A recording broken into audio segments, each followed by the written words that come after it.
అందరికీ మరణాత. దేవునికి స్తోత్రం. హల్లెలూయా. మన యవనస్తులైన బిడ్డలు ఈ సమయంలో ప్రత్యేక పాట పాడుతున్నారు. ప్రేమపూర్ణుడు అనే పాట పాడుతుండగా మనమందరం కూడా వారిని వెంబడిస్తూ మనమందరం కలిసి దేవుని స్తుతిస్తూ మనమందరం కూడా పాడదామండి. పాడదాం. ప్రేమపూర్ణుడా స్నేహశీలుడా విశ్వనాథుడా విజయవీరుడా ఆపత్కాలమందున సర్వలోకమున నీ నజనాని దీపముగా వెలుగుతున్నవాడా ఆరాధించు నిన్నే లోకరక్షకుడా ఆనందించు నీ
తోడు నీవుంటే అంతే చాలయ్యా.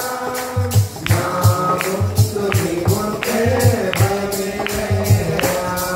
ప్రేమ పూర్ణుడా, స్నేహశీలుడా, విశ్వనాథుడా, విజయవీరుడా, ఆపత్కాలమందునా, సర్వలోకమందునా, నీ జనానికి ప్రభుగా వెలుగుతున్నవాడా, ఆరాధించు నిన్నే లోకరక్షకుడా, ఆనందించు నీలో జీవితాంతము, నీకు ఎంత ఉన్నతమో వర్ణించలేదు స్వామి, నీకు తుది వరకు నడిపించు యేసయ్యా.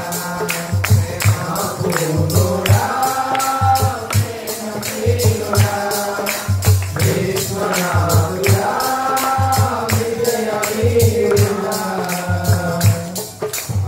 దేవునికి స్తోత్రం. వచనం చదువుకుందాం. మన ప్రధాన యాజకుడు మన బలహీనత ఎందు మనతో సహానుభావము లేనివాడు కాడు గాని సమస్త విషయములలోనూ మనవలే శోధింపబడినను ఆయన పాపము లేనివాడుగా ఉండెను. నాకు చెప్పండి, మన ప్రధాన యాజకుడు మన బలహీనత ఎందు మనతో సహానుభావము లేనివాడు కాడు గాని సమస్త విషయములలోనూ మనవలనే శోధింపబడినను ఆయన పాపము లేనివాడుగా ఉండెను. ఆమేన్. దేవుడు తన పరిశుద్ధ వాక్యాన్ని మన వినికిడిలో దీవించును గాక. ఆమేన్. మోకరించండి, ప్రార్థన చేసుకుందాం.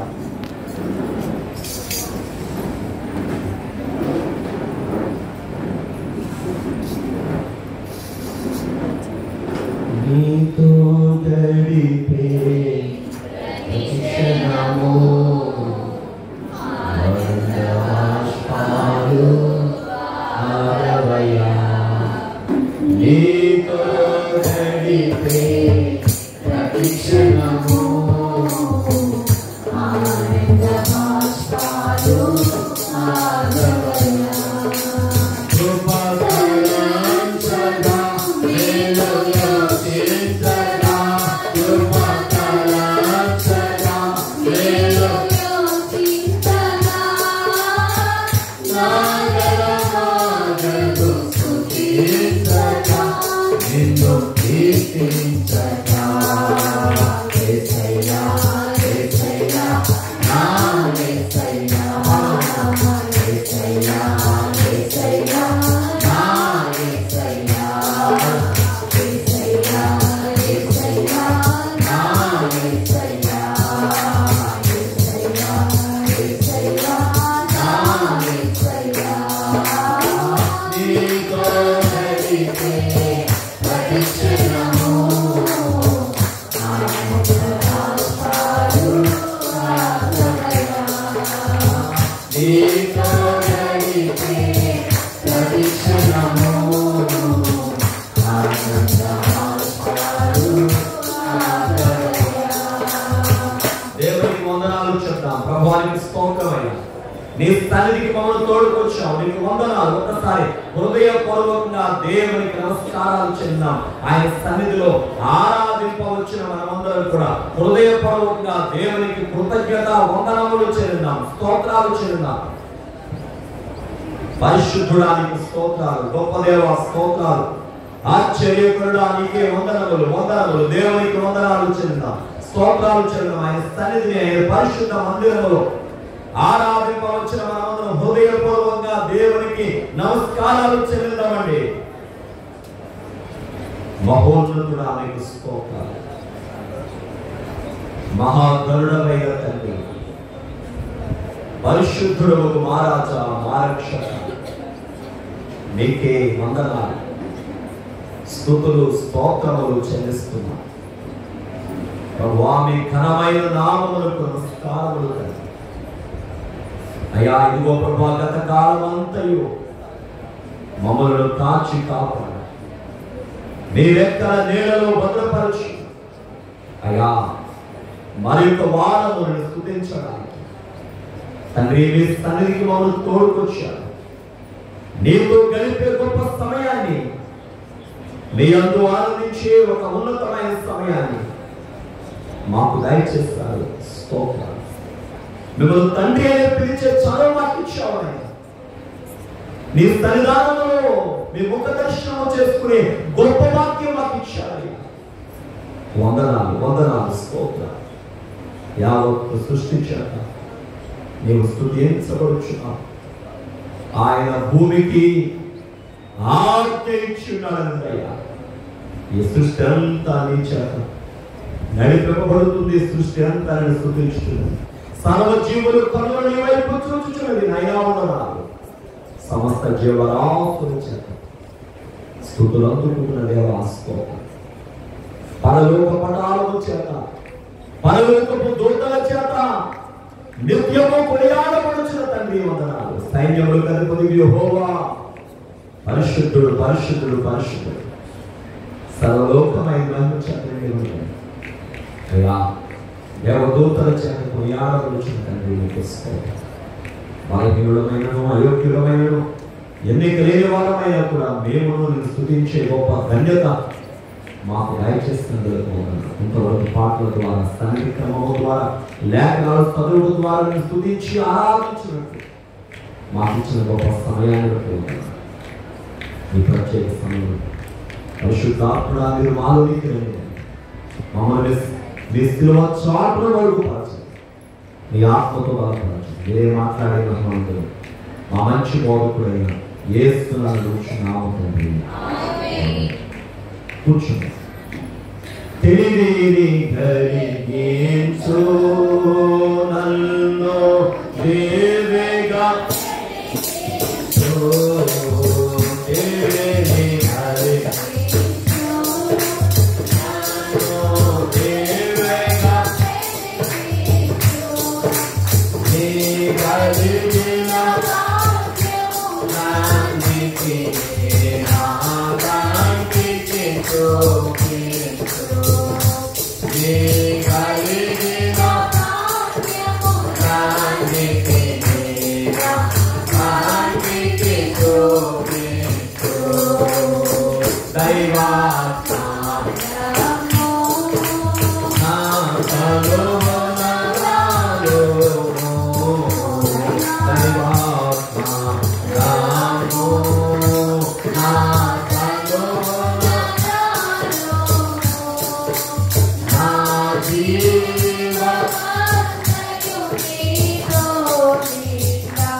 ప్రభునామమును బట్టి కృపా సమాధానం కలుగుగాక.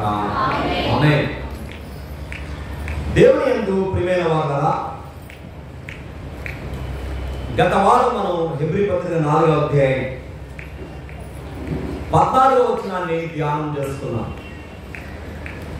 ఆకాశ మండలముల గుండా వెళ్ళిన దేవుని కుమారుడైన యేసు అనే గొప్ప ప్రధాన యాజకుడు మనకున్నాడు కనుక మనం ఒప్పుకున్న దాన్ని గట్టిగా చేపట్టుదామని మనం 14వ వచనంలో వాక్యాన్ని మన వారం ధ్యానించుకోవడం జరిగింది. ఈ వారం మనం దేవుని కృపను బట్టి మళ్ళా తర్వాత వచనం, మన ప్రధాన యాజకుడు మన బలహీనత యందు మనతో సహానుభావము లేనివాడు కాడు కానీ సమస్త విషయంలో మనవలే శోధించబడను, ఆయన పాపము లేనివాడుగా ఉండేను అన్నది. దేవుని బిడ్డ చదువుకున్న వాక్యములో మనం చూస్తే ప్రభు యొక్క పరిపూర్ణత్వము, ఆయన సంపూర్ణత్వం మనకు కనబడుతుంది. ఆయన ఎలా ఉన్నారో, ఆయన క్రియలు ఎలా ఉన్నాయో, ఆయన నడక ఎలా ఉందో, ఆయన మనకు చూపిన మాదిరి ఎలా ఉందో ఈ వచనాన్ని బట్టి మనం గ్రహించవచ్చు.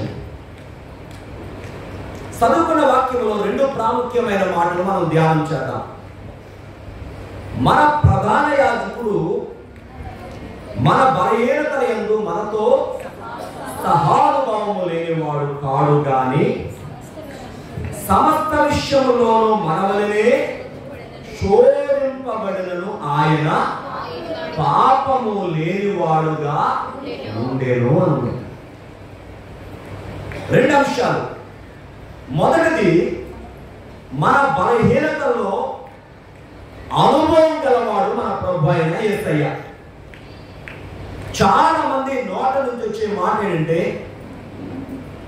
మా బాధలు దేవునికి ఏం తెలుస్తాయి, లేక మన సమస్యలు దేవునికి ఏమర్థమవుతాయి అనుకునే వాళ్ళు చాలా మంది ఉంటారు. అయితే దేవుని వాక్యం మనకి ఏం చెప్తుంది అంటే, మన బలహీనత యొక్క అనుభవం అట ఎవరికి ఉన్నామా? మన ప్రభు అయిన యేసుక్రీస్తు వారు మన యొక్క బలహీనతలన్నీ మోసిన అనుభవం ఆయనకు. ఎలాగో మీకు రెండు వాక్యాలు ఉదాహరణగా వాక్యాన్ని చూపిస్తాను. హెబ్రీ పత్రిక 2వ అధ్యాయంలో మనం తీసుకున్నప్పుడు 14వ వచనం మనం చదువుకున్నాం. హెబ్రీ పత్రిక 2వ అధ్యాయం 14వ వచనం మనం చదువుకున్నాం. కాబట్టి ఆ పిల్లలు రక్త మాంసములు గలవారైనందున ఆ ప్రకారమే ఆ పిల్లలు రక్త మాంసములు గలవారైనందున ఆ ప్రకారమే మరణం యొక్క బలము గలవారిని అనగా అపవాదిని మరణము ద్వారా నశింప చేయుటకు జీవిత కాలమంతయు మరణ భయము చేత దాస్యమునకు లోబడిన వారిని విడిపించుటకు ఈ మాట నాతో కలిసి చెప్పడం. ఆయన కూడా రక్త మాంసములలో పాలివాడాయను. ఈ మాట మీకు అర్థం అవ్వాలంటే ఒక చిన్న ఎగ్జాంపుల్ చెప్తాను. మన ఇంటి పక్కన ఒక వివాహం జరుగుతుంది. ఆ వివాహానికి ఎవరో ఒక చీఫ్ గెస్ట్ వచ్చారు. ఉదాహరణకు అనుకుందాం, ముఖ్యమంత్రి గారు వచ్చారు, లేదా మంత్రి గారు వచ్చారు, ఎవరో ఒక ఉన్నతమైనటువంటి హోదాలో ఉన్న వ్యక్తి వచ్చారు. మీరు ఆ పెళ్లి గురించి లేకపోతే ఆయన వచ్చిన విధానాన్ని గురించి మాట్లాడుతున్నప్పుడు ఎలా అంటారు? ముఖ్యమంత్రి గారు కూడా వచ్చారు అంటారు కదా, లేకపోతే మంత్రి గారు కూడా వచ్చారు అంటారు. అవునా? ఎందుకని? ఆశ్చర్యార్థాన్ని మనం తెలియచేయడానికి వారు కూడా అనే మాట ఉపయోగిస్తాం. అవును కదా? పౌలు గారు ఏమన్నారంటే, ఆయన కూడా రక్త మాంసములలో పాలువాడని. ఆశ్చర్యార్థం మనకు అర్థం అవ్వాలంటే, ఆయన నీ కొరకు నా కొరకు మన వంటి ఆకారాన్ని ధరించాడు. ఇదే మాట సువార్తికుడు అని యోహాను గారు ఆయన రాసిన సువార్తలో 1వ అధ్యాయం 14వ వచనం అంటాడు, ఆ వాక్యమే శరీరధారి అయి కృపా సత్య సంపూర్ణుడిగా మన మధ్య నివసించింది. వాక్యం ఏం ధరించిందమ్మా? శరీరమును ధరించింది. వాక్యం ఏం ధరించింది? శరీరమును ధరించింది. ఈ మాటను బట్టి మనం చూస్తే ఆయన మన బలహీనతల్లో అనుభవం ఉందా లేదా అంటే, మన వంటి శరీరాన్ని ప్రభు చెప్పాలమ్మా ధరించాడు. మన వంటి శరీరాన్ని ప్రభు ధరించినట్టుగా మనం చూస్తున్నాం. మన వల్లే ఆయన కూడా కన్నీళ్లు కాల్చినట్టుగా ఒక సందర్భం మనం చూస్తూ ఉంటాం. ఒకసారి చూడడం సందర్భం కదా, చాలా సందర్భాలు ఉంది. యోహాను సువార్త 11వ అధ్యాయం 35వ వచనం చదవండి. చాలండి. బైబిల్లో ఉన్న చిన్న వచనం ఏదైనా ఉందంటే ఇదే, యేసు కన్నీళ్లు విడిచెను. లాజరు సమాధి దగ్గర యేసు ప్రభు ఏం చేశారంట? కన్నీళ్లు విడిచెను. ప్రభువారు ఆ లాజరు చనిపోయిన సందర్భాన్ని అక్కడ తలంచుకుంటూ మరియ మార్తలు దుఃఖిస్తుండగా వారితో పాటు ప్రభు కూడా కన్నీళ్లు కార్చినట్టుగా మనకి కనబడతాము. కాబట్టి ఇక్కడ వాక్యంలో మనం మొట్టమొదటి గమనించవలసిన విషయం ఏంటంటే, మన ప్రభు మన బలహీనత యొక్క అనుభవం ఎవరికి ఉందమ్మా? ప్రభువుకు ఉంది. కానీ ఆయనకి మనకి తేడా చెప్తున్నాడు పౌలు గారు. ఆయన పాపము లేనివాడుగా ఉండేది. ఎవరట? మనకి ప్రభుకి తేడా ఏంటి? ఆయన పాపము లేనివాడుగా ఉన్నాడు. మనమైతే ఏమైపోతున్నాం చెప్పడమా? పాపలు పడిన వారు మనం, పాపలు పడుతున్నాము. కానీ ఆయన ఎవరు? ఏ పాపము లేనివాడు. ఇదే హెబ్రీ పత్రిక 7వ అధ్యాయం 20వ వచనం తీసుకుంటే అక్కడ రాయబడింది, పవిత్రుడు, నిర్దోషి, నిష్కల్మషుడు, పాపంలో చేరక ప్రత్యేకంగా ఉన్నవాడు ఆకాశ మండలం కంటే మిక్కిలి హెచ్చైన వాడైనా ఇంటి ప్రధాన యాజకులు మనకి సరిపోయిన వాడు. ఆయన క్వాలిటీ గురించి రాయబడింది, ఆయన గుణగణాల గురించి రాయబడింది, ఆయన పరిశుద్ధుల గురించి రాయబడింది. ఇప్పుడు మీకు డౌట్ కావచ్చు, పాస్టర్ గారు ప్రభువారు మన వంటి వాడు కాదు కదండి, ఆయన క్రియలు పరిశుద్ధం, ఆయన జీవితం పరిశుద్ధం, ఆయన పరిశుద్ధుడు కదా, మన వల్ల ఎందుకుంటాడు ఆయన మీకు డౌట్ కావచ్చు. ఆయన పాపలేచం లేదు కదా, పాపం ఎలా పడిపోతాడు మీరు అని చెప్తున్నారు మీరు అని మీకు ఒక ఆలోచన రావచ్చు. ఇప్పుడు ఒక చిన్న ప్రశ్న మీకు వేస్తాను. ఆదాము అవ్వలు పాపలేచం గలవారా? చెప్పడమ్మా, పాపలేచం గలవారా? దేవుడు సృష్టించినప్పుడు వాళ్ళు ఎలా చేశాడు?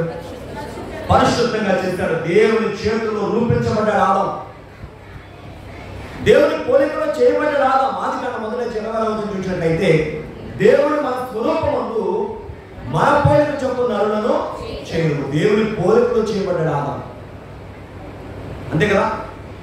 ఆదాము కూడా పేరు తెలుస్తామా? లోకాసు వార్త 3వ అధ్యాయం చివరి వచనాన్ని కనుక మనం చూసుకుంటే, కెయీనాను ఎనోషుకు, ఎనోషు షేతుకు, షేతు ఆదాముకు, ఆదాము దేవునికి కుమారుడు రాయబడినండి. ఆదాము ఎవరి కుమారుడు? చెప్పండి, ఎవరి కుమారుడు? దేవుని కుమారుడు. దేవుని పోలికలో చేయబడ్డాడు, దేవుని కుమారుని పేరు కలిగిన వాడిగా ఉన్నాడు, పాపము నైజము లేనివాడిగా ఉన్నాడు. ఆదాములో నుంచి అవ్వ చేయబడింది. దేవుడు వారికి ఏదేదో తోటను బహుమానం ఇచ్చాడు. అయితే వాళ్ళ దుస్తులు ఏం చేస్తాడు సాతానుడు? శోధించలేదా?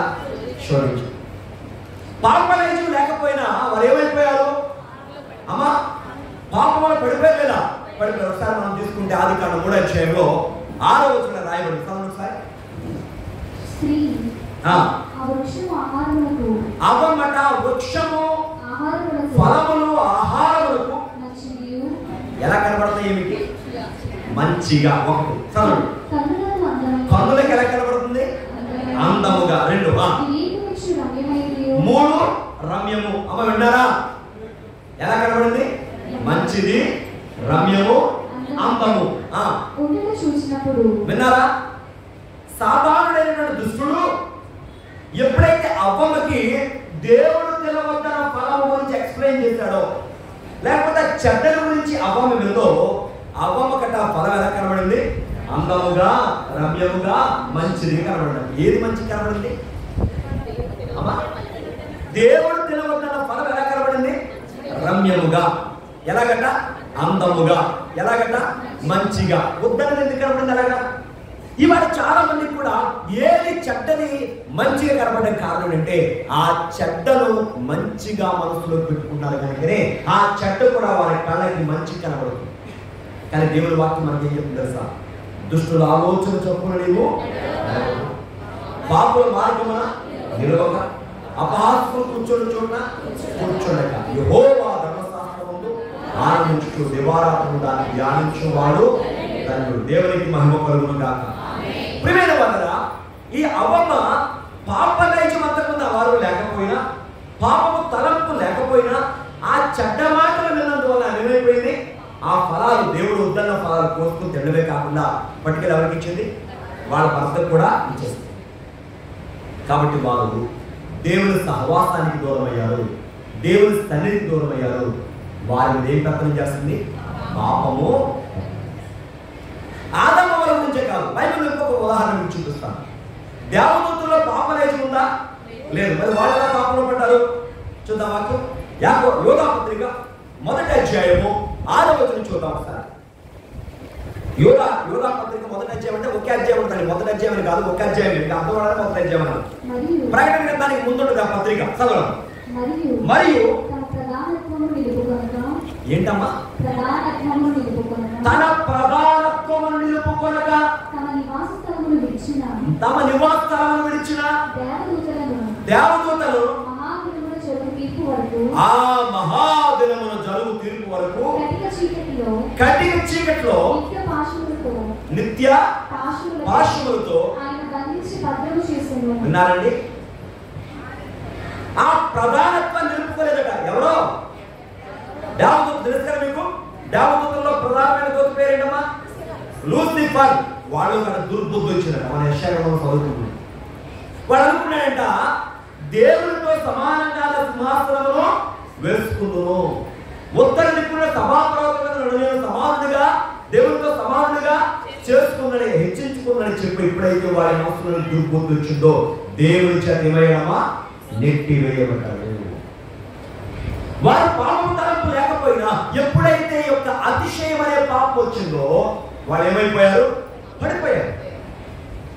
అలాగే మీరు తీసుకుంటే పేతురు పత్రికలో కూడా ఈ మాటలు మనకు కనబడుతున్నాయి. పేతురు రాసిన 2వ పత్రిక 2వ అధ్యాయము 4వ వచనం చదవండి. దేవదూతలు పాపం చేసినప్పుడు దేవుడు వారిని విడిచిపెట్టక ఏం చేయలేదు, దేవుడు విడిచిపెట్టడా? విడిచిపెట్టలేదు. దేవునికి మహిమ కలుగును గాక. అమ్మా, ఇక్కడ జాగ్రత్తగా మీరు గమనించవలసిన విషయం ఏంటంటే, మీతో ఇక్కడ 2 మాటలు నేను జ్ఞాపకం చేశాను. మొదటి మాట, మన ప్రధాన యాజకుడైన యేసయ్య మన బలహీనతల్లో ఆయనకి ఏముందమ్మా, సహానుభావం ఉంది. మీకు 2 వచనాలకు ఉదాహరణ చూపించాను. ఒకటి, ఆయన శరీరం ఎటువంటి శరీరం ధరించాడు, మన వంటి రక్త మాంసములు గలవాడిగా ఆయన మారాడు. మన కొరకు ఆయన కన్నీళ్లు విడిచాడు, మన బాధలను ఆయన భరించాడు, మన సిలువను ఆయన వహించాడు. మనం ఏదైతే భారం కలిగి ఉన్నామో ఆ భారం అంతా ప్రభువారు భరించాడు. అయితే ఆయన ఎటువంటి వాడిగా ఉన్నాడు, పాపము లేని వాడిగా ఉన్నాడు. మీకు డౌట్ వస్తుందని చెప్తూ 2వ ఉదాహరణ చూపించాను. ఆదాము వల్ల అంతకుముందు ఏ స్వభావం లేదు, పాప స్వభావం లేదు. ఆయన శోధించబడ్డారు లేదా, చెప్పాలమ్మా, శోధించబడ్డారు. అలాగే మనం చూసినప్పుడు ఇక్కడ దావీదుకు ఏ స్వభావం లేదు, పాప స్వభావం లేదు. కానీ అత్యంత ఏమైపోయారు, వాళ్ళు పడిపోయారు లేదా, పడిపోయారు. దేవుని బిడ్డారా గమనించండి, మనం ఉదాహరణగా వారిని వీరిని చూడదు. మన ఉదాహరణ ఎప్పుడు ఎవరంటే మన ప్రభు అయిన యేసయ్య. మన యొక్క చెప్పండి ఆదర్శం ఎప్పుడు ఎవరంటే మన ప్రభు అయిన యేసుక్రీస్తు. అందుకే యేసు ప్రభు వారు ఒక చక్కని మాట మనకు చెప్తారు. సార్ చూద్దామా, మత్తయి వార్త 5వ అధ్యాయము 48వ వచనం సార్. మీ పరలోకపు తండ్రి ఎవరమైనా అందరూ చెప్పండి నాకు, మీ పరలోకపు తండ్రి పరిపూర్ణుడు అనండి గట్టికి మాట.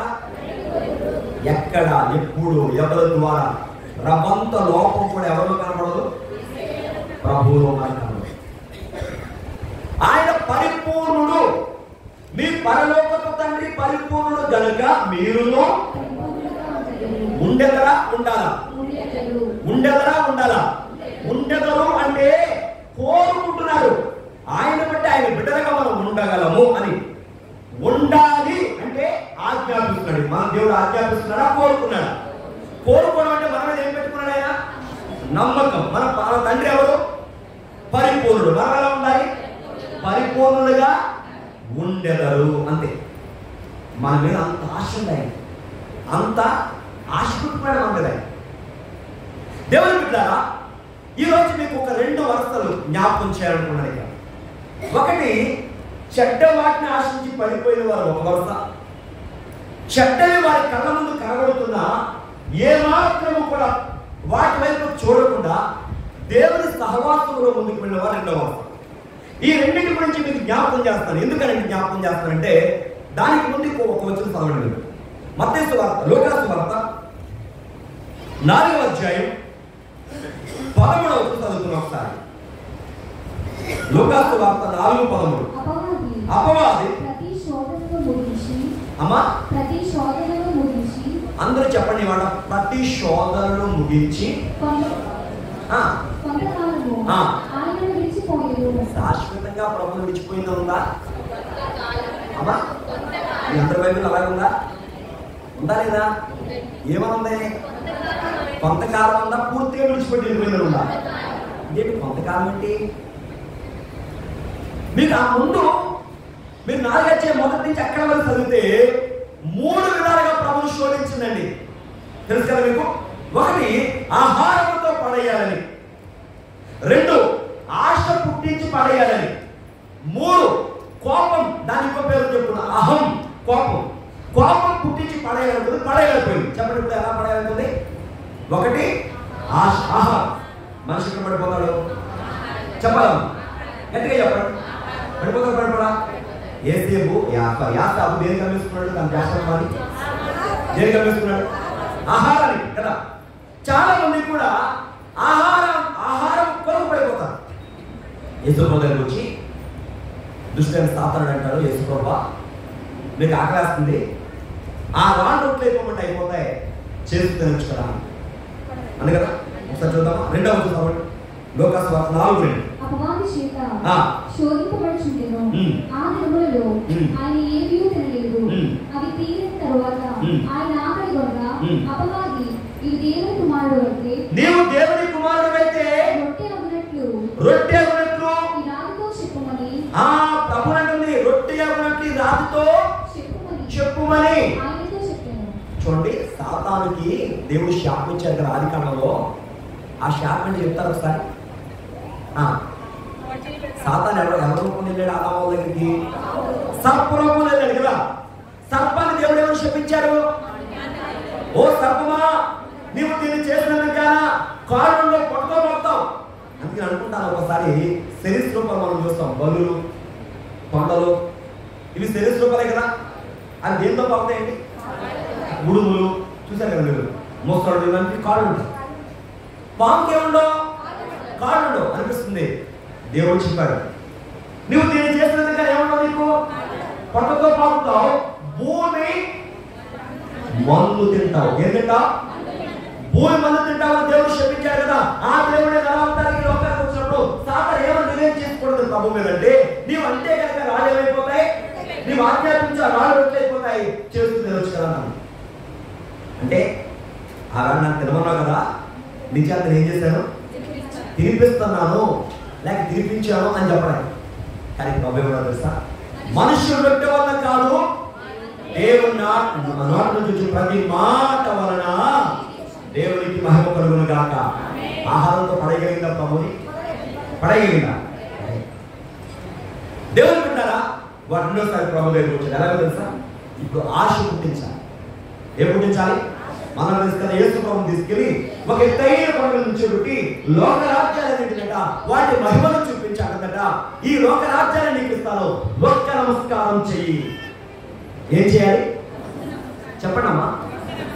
నా ఎవరి బిడ్డలకి పెద్దలకి నేను చెప్పేది ఏంటంటే, మన ఎలక్షన్ జరిగింది కదా.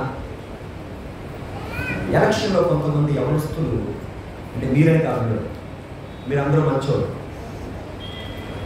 కొంతమంది ఏం చేశారంటే పందాలు కట్టారు. దేని మీద?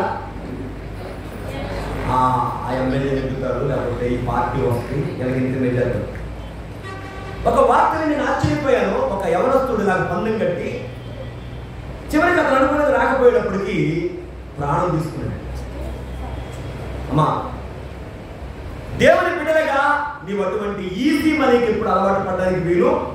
ఎవరు బిడ్డలా? సాతానుడు నిన్ను ఎలా వాడుకోవాలని ప్రయత్నం చేస్తారు. అందులో ఒక భాగం ఏంటంటే ఈజీ మనీ ఎలా సంపాదించాలి. దేవుని వాక్యం చెప్తుంది, ఆదికాండం 2:15 ఆదాముకు దేవుడు ఇచ్చిన ఆజ్ఞను తెలుస్తాను, నీవు ఏదేళ్ళతో ఏం చేయాలి? సేద్యము చేయాలి, కాయాలి, అంతే. ఒకవేళ చదువుకునే బిడ్డవైతే నీ చదువులో జాగ్రత్తగా చదవాలి. నీ వ్యాపారం చేసుకునేవాడు అయితే నీ వ్యాపారంలో జాగ్రత్తగా ఉండాలి. నీ వ్యవసాయం చేసుకునేవాడు అయితే దాని మీద నువ్వు కష్టపడాలి. నీ ఉద్యోగస్తుడు అయితే నీ ఉద్యోగంలో కష్టపడాలి తప్ప ఈజీగా డబ్బులు ఎలా వస్తాయని రావు, ముప్పు వస్తుంది. మన ప్రభు ఎంత మంచి మాదిరి చూపించారు చూడండి. ఈ లోక రాజ్యాలన్నీ నావే, నీకు ఇస్తాను, ఒక నమస్కారం చేయండి ప్రభుని. ప్రభు నాడు 10 ఆజ్ఞల్లో ఒక ఆజ్ఞతో దాన్ని విధించాడు. పైన ఆకాశం ఉందే కానీ భూమి ఉందే కానీ భూమి కింద ఉందే కానీ దేని రూపం నీవు చేసుకోవడం, దేనికి సాగపడకూడదు 10 ఆజ్ఞలో ఒక ఆజ్ఞ ఉంది కదా. ప్రభు చెప్పారు, ఆ ఆజ్ఞతో దాన్ని నోరు మీయించి. మూడోసారి ఏం చేస్తుంది తెలుసా ప్రభుని? ప్రభుకే పాపం పుట్టిస్తున్నాడు. ఏం పుట్టిస్తున్నామా? పాపం. ఏంటి ఆ పాపం? ఎరిశిలేము గోడను కూర్చోబెట్టి ప్రభు 2 సార్లు దాని నోరు ఎలా ముగించాడు? వాక్యం కదా. మూడోసారి ప్రభు లేదు వాక్యం తీసుకొచ్చిందంటే చూసారు, అది కూడా ఏం వాడుకుంటుందండి? వాక్యాన్ని బాగా వాడుతున్నది కూడా. ఏమంటుందమ్మా? నీవు దేవుని బిడ్డవైతే దుముకు. కీర్తన 90 మనం ఏం చూస్తున్నాం? నీ పాదములకు రాయి కలగకుండా వాటిని తమ చేతులు ఎత్తి పట్టుకుంటున్నాడు కదా. ఆ వాక్యాన్ని చూపించండి, దుముకబడింది. ప్రభు దుక్కారా? కొంతమంది చూడండి, ఇవాళ దేవుడి మీద నిద్రలేయడానికి కొంచెం చెడ్డ పని చేసి దేవుడిని ఉంటాడు. దేవుడి వాక్యం ఉంది కదండి, ఏంటుంది? ఏమర్థమైంది? దేవుని వాక్యం ఎలా ఉంది? ఏం చెప్తుంది వాక్యం? వాక్యం పూర్వపరాలను గుర్తించకుండా, వాక్యం యొక్క అనుభవాన్ని తెలుసుకోకుండా, దాని లోటును తెలుసుకోకుండా వాక్యంలో ఉంది కదా అని చెప్పి కొంతమంది దేవునికి వ్యతిరేకమైన పనులు చేసి దేవునికి అవమానం చేస్తున్నారు. వారు అవమానించారు. ప్రభు వెంటనే నాకు చెప్పిన మూడవ ఆజ్ఞ లేక మూడవ మాట ఏంటో చేస్తారు, నీ దేవుడని యెహోవాను శోధింపవలెను. ఎప్పుడైతే ప్రభు 3 సార్లు దాన్ని నోరు ఊహించారో ప్రభు ఏం చేస్తాడా? సాతాను ఏం చేస్తాడా? ప్రభుని కొంతకాలం. ఎంతకాలం అండి? మీరు చదివారు కదా వాక్యం. నా బైబిల్లో ఉందా మాట? నీ బైబిల్లో ఉంది కదా. మన చదువుతారు 13 అపవాది ప్రతి శోధనను ముగించి ఎంతకాలం అండి? అందరూ చెప్పండి. అంటే దుష్టుడు ఎప్పుడు ఎవరితో ఉంటాడు? చెప్పండమ్మా. సంగమా మనతో ఉంటాడు. మన పక్కనే ఉంటాడు. దవస దగ్గర రాశారు కదా, పక్కనే ఉన్నాడు. పగవాడు మన చక్కకి చేరాడు, తిరిగాడు.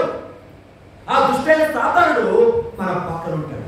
మన భక్తిని చెడగొట్టడానికి, మన విశ్వాసాన్ని చెడగొట్టడానికి, మన ప్రార్థన జీవితాన్ని చెడగొట్టడానికి, మన యొక్క యథార్థమైన జీవితాన్ని చెడగొట్టడానికి, నీ ఇంట్లో జరుగుతున్న క్రమమైన సన్నిధి జీవితాన్ని చెడగొట్టడానికి, ఆరాధన కాకుండా ఆపడానికి ఎలా ప్రయత్నాలు చేయాలో చేస్తాడు అని వాడిని ఏం చేయకూడదు చూడండి. కాబట్టి ఆ దుష్టుడైన సాతాను ఏం చేయాలి? మనం జయించాలి. దేవునికి మహిమ కలుగును గాక. ఆమె ప్రభు యొక్క చెప్పండి పరిపూర్ణత చాలా ఉంది. మనం చూస్తా ఉన్నాం అమ్మా. ఇంకా చాలా విషయాలు మీకు వాక్యం నుండి చూపగలరు, కానీ మీకు లిస్ట్ ఇస్తానని చెప్పాను కదా. పడిపోయిన వారెవరు, నిలబడిన వారెవరు, 2 లిస్టులు నేను ముందు పెట్టేసి నేను త్వరగానే వాక్యాన్ని ముగిస్తానని. పడిపోయిన వారిలో మనం తీసుకుంటే ఇందాక మీకు చెప్పాను కదా, ఆదాము అవ్వలు ఏమైపోయారు? తినవద్దన ఫలాన్ని ఆశించారు. మీరు తీసుకోండి, ఆదికాండం 3వ అధ్యాయం మొదటి 6 వచనాలు మీరు చదివితే అక్కడ మీకు కనబడతా ఉంది. ఇది ఒకటి. ఇక రెండవది చూస్తే లోతు పడిపోయాడు. ఎవరమ్మా? లోతు. కారణం ఏంటి? అతను పచ్చని పొలాన్ని ఆశించి సొదొమ కుమారుల వైపు పరుగులు వేసినట్టుగా వాక్యం చెప్తుంది. చూద్దాం ఒకసారి. ఆదికాండం 13వ అధ్యాయం 10వ వచనం చూద్దాం ఒకసారి. ఆదికాండం 13:10. లోతు తన కన్నులెత్తి యోర్దాను ప్రాంతమంతటిని చూచెను. నాశనం చేయకమునకు సోయాకు వచ్చినప్పుడు యెహోవా తోటవలెను. చూడడానికి ఎలా ఉందమ్మా? అమ్మా లోతు గారికి ఎలా కనబడిందట? సొదొమ కుమార పట్టణం ఎలా కనబడి? చెప్పండి గట్టిగా. యెహోవా తోటవలె కనబడిందట. ఎవరికి? లోతు. చూడండి, సొదొమ గురించి బైబిల్ ఏం తెలుసా? సొదొమ అంటే భోగాల నగరం అంట. ఏ నగరం అండి? అందరూ చెప్పండి, ఏ నగరం? దేవునికి ఇష్టం కాదు. సొదొమ అంటే శాపానికి నిదర్శనంగా ఉంది. కానీ లోతుకి అదే అందంగా ఉంది. చాలా మందికి వాళ్ళ చెడుగు అందంగా ఉంది, అప్రకృత అందంగా ఉంది. ఎందుకయ్యా? కళ్ళు చెడ్డ వాటిని చూసి ఆశిస్తున్నాయి. చిన్న మాటలు చెప్పాలి. ఇశ్రాయేలు గురించి కొరింథీ పత్రిక మొదటి పత్రిక 10వ అధ్యాయంలో మొదటి 4 వచనాలు చదవగలిగితే అద్భుతమైన మాటలు అందులో ఉన్నాయా? ఇశ్రాయేలుకు దేవుడు ఏమిచ్చాడు? పగటి వేళ గట్టిగా చెప్పండి, మేఘము. దేవునికి స్తోత్రం. మన ఎండ కొద్దిగా ఉంటే భయపడిపోతాయి. జూన్ మాసం ఎండలు ఏంటి ఎంత తీవ్రంగా ఉన్నాయని భయపడదు. కానీ ఇశ్రాయేలు ప్రయాణం చేసిన పద్ధతి చూస్తే భయంకరమైన ఎడారి. అలాంటి ఎడారిలో ఇశ్రాయేలు బట్టలు మాయలేదు, చెప్పులు అనడానికి కారణం తెలుస్తామా? వారి తలపై మేఘము దేవుడు ఇచ్చాడు. దేవునికి 46 మన ప్రయాణంలో మేఘాన్ని దేవుడు వారి నుంచి తీసుకెళ్ళండి. ఇంకో మాట చెప్పాలంటే మేఘము కిందే వారు నడవాలి. అంటే చెప్పండి, దేవుడు తన మేఘముతో వారిని ఏం చేశాడు? దాచాడు. ఉదయం మన్నా ఇచ్చాడు ఆయన, సాయంకాలం పూనెలు ఇచ్చాడు. ఏ రోజు తప్పలేదు. వాగ్దాన భూమిలో కాలు పెట్టేవాడు. ఆశ్చర్యమా కాదండి? ఎర్ర సముద్రాన్ని దేవుడు పాయలుగా చేస్తాడు. ఆశ్చర్యమా కాదా? చెప్పండి, ఆశ్చర్యం. యోర్దాను నది నీళ్లు వారి ఆరిపోయేలా చేస్తాడు. మారా నీళ్లు మధురంగా మార్చాడు. బండలో నుంచి వారు వచ్చి నీళ్లు తాగారు. ఆ బండ క్రీస్తు అని చెప్తుంది మన కొరింథీ పత్రిక మొదటి పత్రిక 10వ అధ్యాయం మొదటి 4 వచనం దాకా. ఆ కింద 5వ వచనం ఏముంది సమా? అయితే వారు ఎక్కువ ఎక్కువ మంది దేవునికి ఇష్టడుగా కారణం ఏంటో కింద రాస్తాడు, వాడు చెడ్డవాడిని ఆశించాడు. దేనమ్మా లోతు ఇప్పుడు సొదొమ కుమార పట్ల ఎలా కనబడతానికి యెహోవా తోటవలెట. చూసారా, నేటి కాలంలో చాలా మంది ఏమంటారంటే అది కూడా చాలా మంచిదండి. ఏది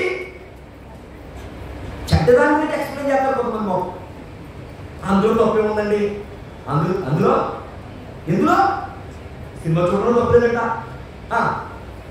చెప్పండి ఫ్యాషన్ పేరుతో పార్టీ చేసుకోవడం తప్పలేదట, అందులో తప్పేముందండి. సొదొమ కుమార పట్ల ఎలా కనబడతాయి లోతుకి యెహోవా తోటవలె. మరి ఎందుకు అబ్రహాం కనబడలేదు? అబ్రహాం కనబడేది ఒకటే, దేవుని వాగ్దానం, దేవుని స్తోత్రం. మనం కూడా దేవుని మాటకు లోబడాలి, దేవుని వాగ్దానం మీద ఆధారపడాలి. చెడ్డదాన్ని ఆశించాడు, వెళ్ళాడు, అక్కడ ఉండగలిగాడా? అక్కడ అతని స్థానం స్థిరమైందా? ఉందా? చాలా మంది చెడ్డ వాటిని అందం అనుకుంటారు, బాగుంది అనుకున్నారు, అక్కడ కూడా దేవుని నిలబెడుతున్నారు, అది ఎంతో మంచిదండి అంటున్నారు. అది కరెక్ట్ కాదని దేవుని వాక్యం మనసారి. రెండోది మూడోది చూస్తున్నాడు, మనం యాకోబు గురించి చెప్పుకున్నాం కదా. ఆహారం కోసం ఏం చేశాడమ్మా? తన జాస్తత్వాన్ని అమ్మేసరికి వివరించిన దాని గురించి ఆదికాండం 26:25 చూసినట్లయితే మనం చూసినప్పుడు అక్కడ మనకు కనబడుతుంది ఆ యొక్క యాకోబు అంటే యాకోబు యొక్క అన్నగారు దేనికి అమ్మేశాడు జాస్తత్వాన్ని? యాకోబు అంటాడు, ఈ ఆహారం నీకు ఇవ్వాలంటే నీ జాస్తత్వాన్ని నాకు ఇచ్చి అంటే చచ్చేటప్పుడు జాస్తత్వం నేను తీసుకోవాలి. ఎంత దారుణం చూసారా? జాస్తత్వాన్ని ఒక పూట కూటు కోసం అమ్మేశాడు. అదే భక్తుడు పౌలు గారు అంటాడు, ఒక పూట కూటి కోసం తన జాస్తత్వాన్ని అమ్మేసిన యాకోబు వంటి భ్రష్టుడు అంటాడు. కనుక దేవుడు బిడ్డలారా జాగ్రత్త. ఇది మూడవ సంగతి. నాలుగవది చూస్తే బంగారం వెండిని ఆశించి ఒక ఆయన శాపాన్ని పెంచుకున్నారు. అతని పేరు ఆకాను. ఏం పేరమ్మా? ఆకాను. మీకు అందరూ తెలుసు కదా, ఇశ్రాయేలు ప్రజలు వాగ్దాన భూమిలో పాలు పెట్టిన తర్వాత వాళ్ళు జయించిన మొట్టమొదటి పట్టణం ఏంటంటే ఎరుకో. ఏ పట్టణమమ్మా? ఎరుకో. ఈ ఎరుకో పట్టణాన్ని జయించిన తర్వాత దేవుడు ఏం చెప్తాడంటే, ఎరుకో పట్టణంలో ఏదైతే వాళ్ళకు దొరికిందో అది బంగారం కానీ వెండి కానీ విలువైన వస్త్రములు కానీ అవన్నీ కూడా దేవుని సన్నిధికి తేవాలి, దేవుని మందిర నిధిలోనికి తీసుకురామని దేవుడు చెప్పాడు. అయితే ఈ ఆకారాన్ని వ్యక్తి ఏం చేస్తుందంటే ఆ బంగారాన్ని వెండిని క్షీరాల వస్త్రాన్ని ఆశించి, క్షీరాలంటే మళ్ళీ ఇదే ఏది సొదొమయే, క్షీరాల వస్త్రాన్ని ఆశించి తన గుడారంలో దాచాడు. దానికి పర్యావసరం ఏంటి తెలుసా? ఎరుకోను జయించిన వేళ్ళు ఇశ్రాయేలు హాయిలో ఓడిపోయారు. అమ్మాయి చిన్న ఎగ్జాంపుల్ మీకు అర్థం చెప్తున్నాను. మన గోదావరి ఏదాలంటే ఓ సామాన్యమైన వ్యక్తి ఎదగలడా? గోదావరిని వీడేసినటువంటి వ్యక్తి, గోదావరి యువత నుంచి అవతలకి ఈదుకుంటూ వెళ్ళిపోయిన వ్యక్తి ఈ ఉరుకాల పడి చచ్చిపోయింటే ఎవరు నమ్ముతారా? అమ్మా ఎందుకని? ఆ గోదావరి ఈదునోడికి ఉరుకాలు లెక్క అమ్మా, లోతులు కానీ వైసల్యం కానీ దానికంటే 100 రెట్లు వస్తుంది. ఎవరైనా అనుకుంటారు అలాగా? ఎరుకోను జయించిన ఇశ్రాయేలును హాయిలో ఓడిపోవడానికి గల కారణం ఏంటంటే దాయకూడని దాచాడు ఆకాను. ఎప్పుడైతే యెహోషువ వీళ్ళందరినీ బయటకు తీస్తాడో అప్పుడు ఆకారాన్ని వ్యక్తి బయటపడతాడు. చెప్తాడు, అప్పుడు ఏం చెప్తాడు చూద్దాం ఒకసారి. యెహోషువ గ్రంథం 7వ అధ్యాయం 21వ వచనం. దోపుడు సొమ్ములో అమ్మా చాలా మంది దేవునికి రావాల్సింది మీరు ఆశిస్తున్నారు, దేవునికి ఇవ్వాల్సిన మనం రాస్తున్నామేమో. చూడండి, రావాల్సిన జయంగా మారలేదు, వాటనైపోయింది. దేవుని బిడ్డ, దేవునిది దేవుందే, నీవు ఆశించడానికి వీలు లేదు. అవచ్చిన చదువుకోండి. శీనాలు పై వస్త్రము అమ్మ ఎంతమ్మా? 200 తులములు వెండిని, 50 తులములు ఎత్తుగల బంగారు కమ్మిని చూచి ఆశించి. చూసారా కన్నులు ఎంత భయంకరమైనవో అమ్మా? నీ కన్నులు చెడ్డవాడిని ఆశించుకుని ఎవరైతే కళ్ళు తిప్పుకోగలరో వారి కన్నులు పాలతో కడిగిన కన్నులు. దేవునికి స్తోత్రం. నా ప్రియురాలు కన్నులు గుమ్మనేత్రముల వలె ఉన్నవని పరమగీతంలో ఉన్నట్టుగా ఇదిగో ప్రియుడని యేసయ్య నీ కన్నులను ఎలా చూడాలంటే నా ప్రియురాలు కన్నులు నదీ తీరముల గుమ్మనేత్రముల వలె ఉన్నాయని వాక్యం చెప్తుంది కదా, అలా ఉండాలి కళ్ళు. పావులకు కళ్ళు వలె యథార్థంగా ఉండాలి. దేని బట్టి దాన్ని ఆశించడానికి నీ కళ్ళు నీ కావు. దేవుని వాక్యం చేత కడగబడిన యాత్ర అయితే నీవు చెడ్డవాడిని ఎప్పుడు కూడా ఏం చేయు ఆశించ. ఎప్పుడైతే ఆత్మను తీసుకుని లోయలో వేసి రాళ్ళతో కొట్టి చంపారో, ఏ హాయిలో ఓడిపోయారో అదే హాయిలో ఒక విజయం వచ్చింది. విజయం వస్తూనే ఉంది. దేవునికి స్తోత్రం. ఇది 4వదిగా మీకు జ్ఞాపకం చేస్తాను. ఇక 5వదిగా చూస్తే చూసుకోండి, సొలొమోను ఎంత గొప్ప జ్ఞానవంతుడండి. జ్ఞానవంతుడేనా? తెలివైన వాడు, జ్ఞానవంతుడు. సొలొమోను జ్ఞానాన్ని పరాయి దేశపు రాజులు, ఉదాహరణకి షాబా దేశపు రాణి ఎంతగానో పొగిడింది. నేను విన్నది కొంత అయితే ఇక్కడ చూసి అద్భుతమని పొగిడింది. అటువంటి మహా గొప్ప జ్ఞాని సొలొమోను. ఆయన రాసిన పుస్తకాలు మనకు 3, సామెతలు, ప్రసంగి, పారమ్యం. ఆ 3 కూడా 3 రకాలైన అనుభవాలు మెట్లు మనకు చూపిస్తాయి. సామెతలు 30 అధ్యాయాలు ఉంటాయి. నెలకి ఎన్ని రోజులమ్మా? 20 రోజులు, 31 రోజులు కదా. 31 రోజులు పైన ఉండదు మనకి. 31 రోజులు లోపే ఉంటుంది. ఏప్రిల్ అయితే 30, జూన్ అయితే 30, మే అయితే 30. 30 దాని కదా. సామెతలు కూడా 30 అధ్యాయాలు. అమ్మ వినాలి. మరణాలండి. దేవునికి స్తోత్రం. గట్టిగా అందరూ చెప్పండి, చేతులు తగ్గించండి. అక్కడక్కడ కళ్ళు వారుతారు. హల్లెలూయా. ఎంతో కదా. ఒక్క 10 నిమిషాలు టైం ఉంది. ఎన్ని పుస్తకాలు రాశాడు? సామెతలు జ్ఞానం బోధిస్తుంటే, ప్రసంగి ఏం బోధిస్తుంది? సూర్యుడి కింద జరుగు సమస్తమును వ్యర్థమే. మరి పారమికత ఏం చెప్తుంది? వరుడైన ప్రాణనాథుడైన ప్రభుతో ఏం చేయాలి? సహవాసం. అదే సామెత.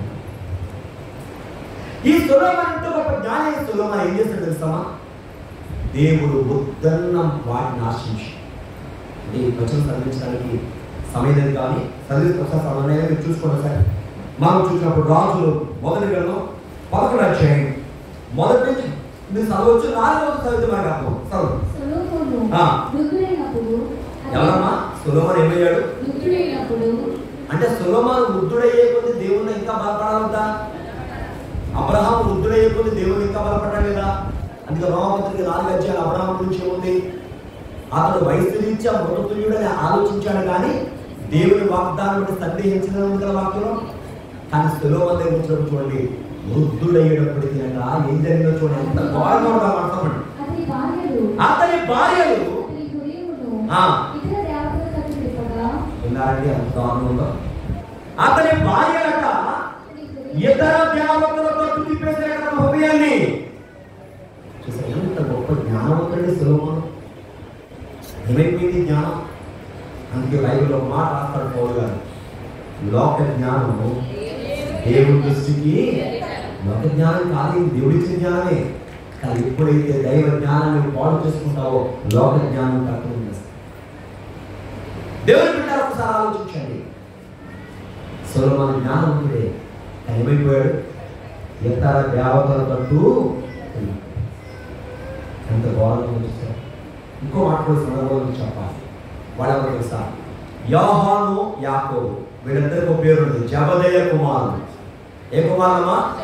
ఒకరోజు జబదయ కుమారుడు ఇద్దరు వచ్చి యేసు ప్రభువుకు ప్రశ్న వేస్తారు. ఒక కోరుతారు. అది కూడా చెప్పేసి ముగించేస్తాను. ఇక మార్కు సువార్త 10వ అధ్యాయం 35వ వచనం. మార్కు 10:30.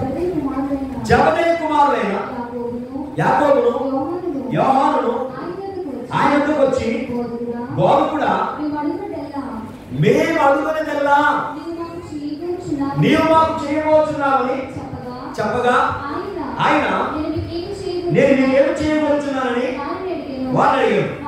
వారు అమ్మ ఏమడుగుతున్నా చూడాడు, నీ మహిమ యందు నీ కుడివైపున ఒకరు ఎడవైపున ఒకరు కూర్చోండి. అక్కడ పరలోకంలో జబదయ కుమారుడు అన్నారండి యేసు ప్రభువా, నీకు 2 వైపులు మీరు ఎదురు కూర్చోవాలి. ఎవరమ్మా? యోహాను. వాటి ప్రభు ఏమన్నా తెలుసా? మీరు అడిగేది కరెక్ట్ కాదు. పరలోకం ఎవరు కూర్చోవడం అనేది ఎవరి చేతిలో ఉంది? తండ్రి చేతిలో ఉంది. దేవునికి స్తోత్రం. వారైతే అర్హులే కదా, ఎందుకంటే దేవుని బట్టి వారు శ్రమ ఎదుర్కొన్నారు కనుక అర్హులే. కానీ అక్కడ ప్రభు మాత్రం ఏం చేశారు? గర్భించారు. అంటే ఈ భూమి మీద మనం ఏమవుతామో మనకి అమ్మా పదవి వ్యామోహం వద్దు. దేవునికి స్తోత్రం. ఏమొద్దమ్మా చెప్పండి గట్టిగా. కొంతమంది రాజకీయాలు అంటూ తిరుగుతారు మన బిడ్డలు చాలా మంది.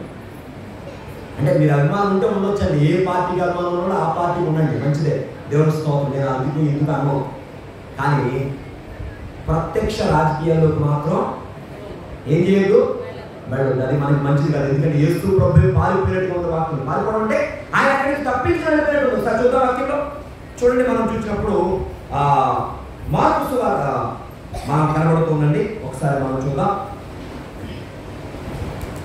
యోహాను సువార్త 8వ అధ్యాయం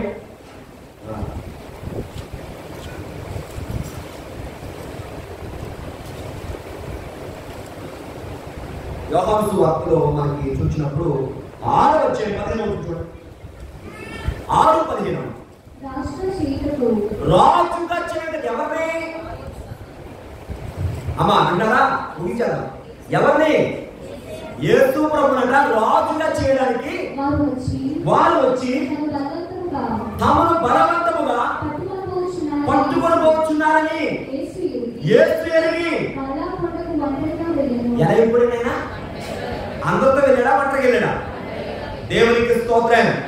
మన ప్రభు ఎక్కడి నుంచి తప్పించుకున్నారో నాకు రాజకీయం.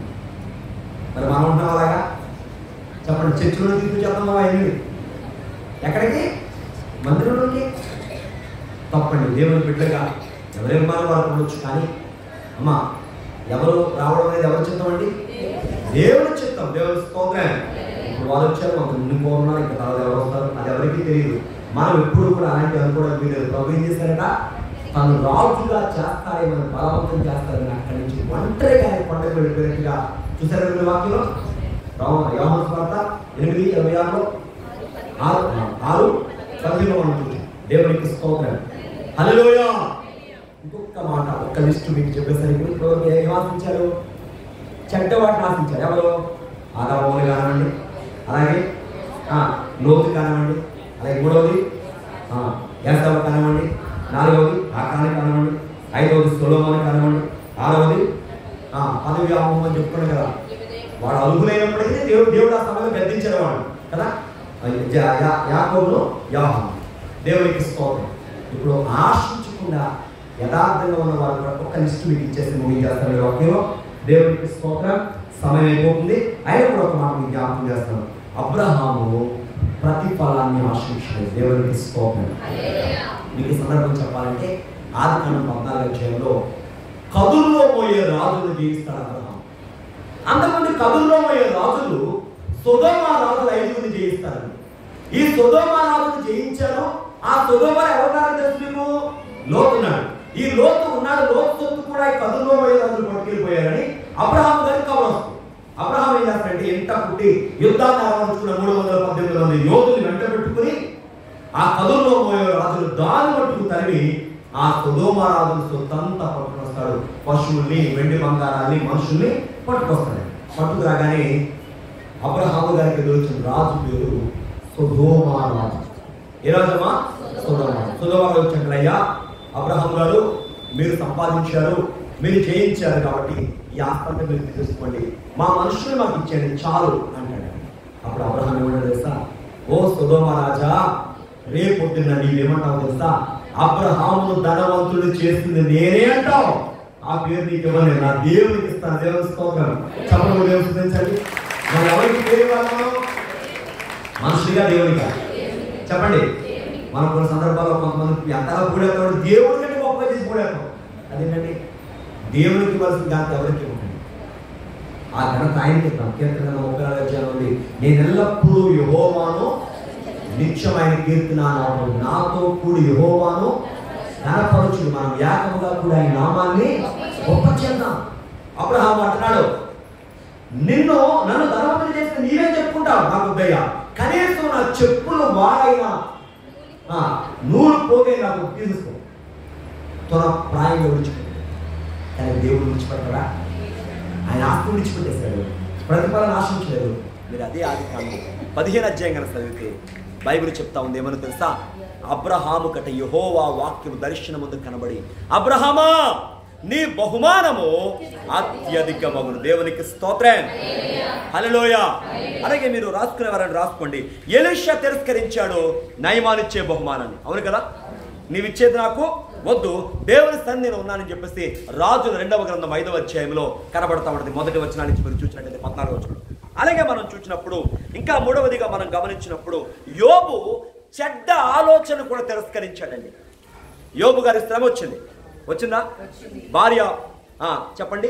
ఆ శ్రమలో ఏమని శోధిస్తుందంటే భార్యలో సాతానుడు ప్రవేశించాడు. యోబు భార్యలో యోబుని ఇలా అడుగుతున్నామే, మనకి బిడ్డలు పోయారు, నీకు ఆరోగ్యం పోయింది, ఆస్తి పోయింది, అంతస్తు పోయింది, అంతస్తులు గల భవంతి పోయింది, ఇంకెందుకు మనకు దేవుడు?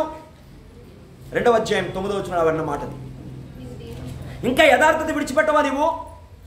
దేవుని దూషించి మరణమైపో అంటుంటే ఆయన అంటాడు కదా, నువ్వు మూర్ఖురాలు మాట్లాడుతూ మాట్లాడుచున్నావు, మనం శ్రమ వచ్చింది అనుభవించాలి, మేలు కూడా అనుభవించాం కదా అన్నాడండి. దేవుని స్తోత్రం. అంటే తన హృదయంలోనూ కూడా చెడ్డ ఆలోచన రాలేదు యోబుకి. దేవునికి స్తోత్రం. అంటే చెడ్డని ఏం చేయలేదు ఆయన, ఆశించలేదు, చెడ్డ తలంపు దేవుని మీద రాలేదు. అందుకే అదే యోబు గ్రంథం 42వ అధ్యాయం మీరు తీసుకుంటే యోబును మొదట ఆశీర్వదించినందుకంటే 2 ఆశీర్వదించాడు. 2 ఆరోగ్యం, 2 ఆయుష్, రెట్టింపు బిడ్డలు, రెట్టింపు ఆస్తి మనకు కనబడుతుంది. దేవునికి మహిమ కలుగును గాక. ఇది 3వదిగా మనం చూస్తున్నాం. అలాగే రేకాబు అనే వ్యక్తి వాళ్ళ కుమారుడి చేత వాళ్ళ కుమారులకి వాగ్దానం చేసుకున్నాడు. ఎప్పుడంటే ఎప్పుడు కూడా దేవుని బట్టి మనం మద్యమును ముట్టుకోకూడదు. విన్నారా? ఎవరి బట్టి వినాలి? ఈ మాట వినండమ్మా. దేవుని స్తోత్రం. ఆ రేకాబు అనేటటువంటి వాళ్ళ కుమారులు అంటే వారి యొక్క స్థానికులు, లేకపోతే వారి స్థానికులు, లేకపోతే వారి యొక్క బిడ్డలు ఏమని చెప్తున్నారు తెలుసా? ఇర్మియా ప్రవక్తతోటి, అయ్యా మేము ఆ పెద్దలైన రేకాబుకు మాటిచ్చాము, మేము ముట్టుకోం దేన్ని మద్యము. దేవునికి స్తోత్రం. దానియేలు కూడా ఒక చక్కని తీర్మానం చేసుకున్నాడు. రాజుగారు రాజభోజనం పెట్టండి, రాజపానీయం ఇవ్వండి అంటే దానియేలు 1వ అధ్యాయం 8వ వచనం అంటాడు ఆయన, అయ్యా మీరు ఇచ్చే పానీయం మాకొద్దు, మీరు ఇచ్చే ద్రాక్షారసం వద్దు, అసలు మీ భోజనమే మాకొద్దు. దేవుని స్తోత్రం. మరి ఏమివ్వండి మీకంటే శాఖా ధాన్యములు మంచినీళ్ళు ఇవ్వండి చాలు. దేవునికి మహిమ కలుగును గాక. తన ముందు రాజభోజనం కనబడుతున్నా రాజుగారే పెట్టమని స్వయంగా ఆజ్ఞాపించిన ఏమన్నాడమ్మా, నీ భోజనం మాకు వద్దు. దేవునికి మహిమ కలుగును గాక. చివరిగా మీకు ఒక మాట చెప్పి ముగిస్తాను. పేతురుని సీమోను అనే వ్యక్తి లంచ్ ఇచ్చి పరిశుద్ధాత్మ కావాలంటాడు. వాక్యం ద్వారా గద్దించాడు. ఆ లంచానికి లొంగలేదు పేతురు. దేవునికి స్తోత్రం. అపోస్తుల కార్యం 8వ అధ్యాయం మీరు తీసుకోవచ్చు. ఇందాక రేకాబు గురించి చెప్పాను కదా, ఆ మాట మీరు చూస్తే ఇర్మియా గ్రంథం 35వ అధ్యాయం 5వ వచనం కనబడుతుంది. 5:6 నుంచి 8వ వచనం దాకా. అలాగే దానియేలు 1వ అధ్యాయం 8వ వచనం చూసినట్లయితే ఈ ఇరువురు మనకు కనబడుతున్నారు. దేవునికి మహిమ కలుగును గాక. ఒక్కసారి గట్టిగా 2 చేతులు పైకి దేవుని స్తోత్రం చేద్దామా? హల్లెలూయా. వాక్యం ముగింపులో వచ్చి ఒక మాట చెప్పి ముగిస్తాను. వినండి ప్రియమైన వారులారా, మన ప్రధాన యాజకుడు మన బలహీనతలందు మనతో సహానుభవము లేని వాడు కాడు కానీ సమస్త విషయంలో మన వలనే శోధింపబడిను. ఆయన ఎలా ఉన్నాడు? పాపము లేనివాడుగా. మరి నీవు నేను కూడా ఆ ప్రభు వైపు చూస్తూ నీ జీవితంలో ఎదురవుతున్న ప్రతి శోధన ఎదుర్కొంటూ జయిస్తూ దానికి లోబడకుండా మన విశ్వాసాన్ని, మన పరిశుద్ధతను, మన ప్రార్థనా జీవితాన్ని మనం కాపాడుకుంటూ ఆయన కృపలో ముందుకు సాగుతూ ఆయన రాకడతో ధన్యతాశ్రవాలు ఈ వాక్యం ద్వారా ప్రభు దయచేయండి కాక. ఆమేన్. అందరూ మోకరించండి.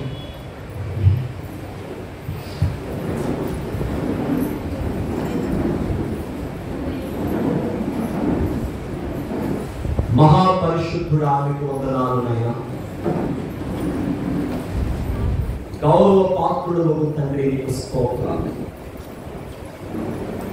మా పరలోకపు దేవా పరిశుద్ధుడా, ప్రేమ గల తండ్రి నీకు వందనాలు తండ్రి. హెబ్రీ పత్రిక 4వ అధ్యాయం 15వ వచనం చూసినప్పుడు మన ప్రధాన యాజకుడు మన బలహీనత యందు మనతో సహానుభవము లేనివాడు కాదు కానీ సమస్త విషయంలో మన వలె శోధించబడను ఆయన పాపము లేనివాడుగా ఉన్నాడు. నిజమైన మా కొరకు మా నిమిత్తం నువ్వు శోధించబడ్డావు, కానీ నువ్వు పాపము లేని వాడిగా ఉన్నావు. అందుకే యోహాను సువార్త 8:46 నా యొక్క పాపములను మీలో ఎవరైనా రుజువుపరచగలరా అన్నా మీలో రవంత పాపము కూడా లేదు, నువ్వు పరిశుద్ధుడు యోగ్యుడు లేదు. దేవా మీకు వందనాలు, స్తుతులు, స్తోత్రాలు చెల్లిస్తున్నా. అయ్యా నీ బిడ్డగా మేము ఏర్పాటు చేయబడ్డా నువ్వు ఎన్నుకున్నావు కనుక నీవు కోరుకునే విధంగా మేము నడుచుకుంటూ సహాయం చేయండి. చెడ్డ వారిని ఆశించిన వారిని మేము చూచాం. నేను చెడ్డది వారి కళ్ళ ముందు ఉన్నప్పటికీ ఆ చెడును జయించిన వారిని చూచాను. దేవానికి స్తోత్రాలు. నీవు కోరుకునే ఆ జయ జీవితము, మీరు కోరుకునే అతి పరిశుద్ధమైన యథార్థమైన జీవితం మాకెల్లరికూ దయచేయండి.